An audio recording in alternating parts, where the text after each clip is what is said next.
lousy artist, and I want to draw something to have you kind of remember it. Italians love salami, so just pretend that's a salami. They string it off on each end. You still sell those things, right? Now, this is called a salami game.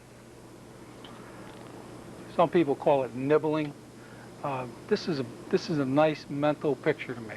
Here's the real rationale in a salami game. Harley, you've got this great big salami. If I ask Harley to give it to me, then he's got a problem. I now have the salami and he doesn't. But if I say this to Harley instead, Harley, you know, you got this great big salami, it probably weighs 6 pounds, I'm hungrier than hell, and all I want is that little slice. Pretty easy to give that up, isn't it? Now my trick is to eat that slice. Make it disappear. It's gone. And now I say, you know, Harry, that was delicious. You still have this whole salami, and I'm still hungry in a bitch. How about another slice? And then my next trick is to eat that slice. Question. Is it conceivable in your mind that a good salami game player might leave you with this piece of string on the other side? But they'd never get the whole salami from you. Just give me the salami, and you don't have it. But a slice at a time, they're vulnerable. You're going to be here for 3 days. If the only thing you learn in the 3 days is what I'm about to tell you, I personally think it's worth the 3 days, so listen to it. The salami game is the game that's most often played by negotiators. It's nibbling. There's a way to stop it effectively. And the way to stop it is to follow this one rule. If you'll write it down out in a column someplace, it is this. Never give anything away without getting something in return. I'll show you how to do that in a minute. Never give anything away without getting something in return. For example, the first issue was the Z-bars, is that right? Or no, the trailer hitch. The trailer hitch.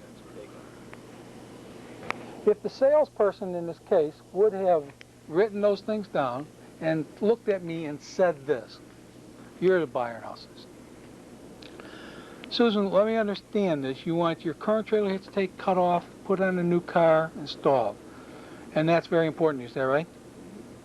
Okay. Susan, I don't know this. I'll have to go back and check with my mechanic. But before I go wasting his time, let me just make sure of something. If I can do that, do we have a deal at $4,400 right now? If she says, I don't know, or let's talk about it some more, or no, I haven't given the trailer hitch away.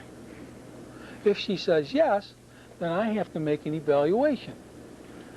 Is the deal good enough for me to give her that if I can close off the salami game and close the deal right now? Now, you don't play a conditional close unless you are able to give it away. And later when we look at the process, you'll see that you strategize what are those things that you can conditional close on. But instead, what most sellers do, say, yeah, we can do that. Eat it. And then the next one, Z-bar. Well, now he knows he's in trouble. He went into that Mega Magash about it. He's got one, but he doesn't know quite what to do with it. He's still got eaten. I still got the Z-bar from him.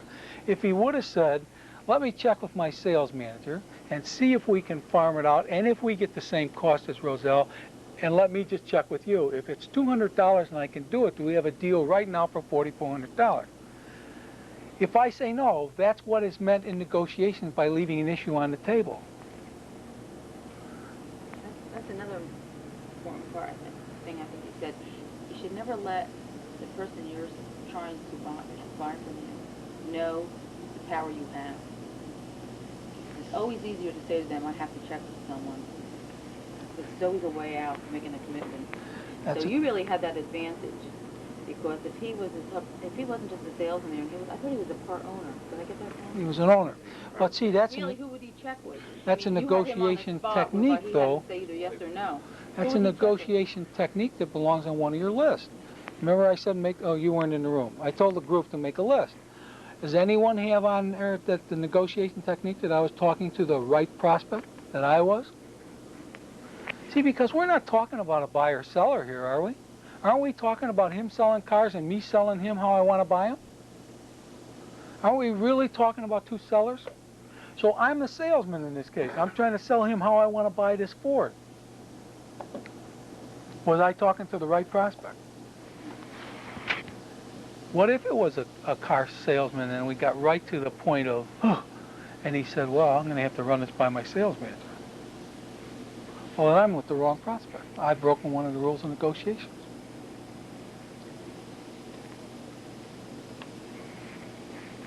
Comment? Maybe the car's not as good of an example as maybe some of our businesses, but I feel what's important in any negotiation is to have all this thought out beforehand. All the what? All this thought out beforehand. Absolutely. What your strategy is going to be. Even define for yourself what are going to be your bargaining chips. In other words, if you give something up, what are those things going to be? In other words, what can you afford to give up? Absolutely. That you know also are important to that person. And to have that thought out in advance, and also know what is going to be your goal, and during the negotiation, what is it that you want to get out of it. I don't know. I think pre-planning is 80% of Maybe the more. negotiation process. Maybe more. And that's really what I think is interesting about negotiations. If you think about what you know about negotiation, or what's in the literature of negotiation, and I've listened to all the tapes, read all the books, they are a compilation of 30, 40 techniques. And every time you look at those techniques, the question that starts running through my mind is the same question I have as when I look at a good closing technique. Under what set of circumstances, when, how would I use that? So it belongs in a system, a process. What we're really only examining here is techniques so far.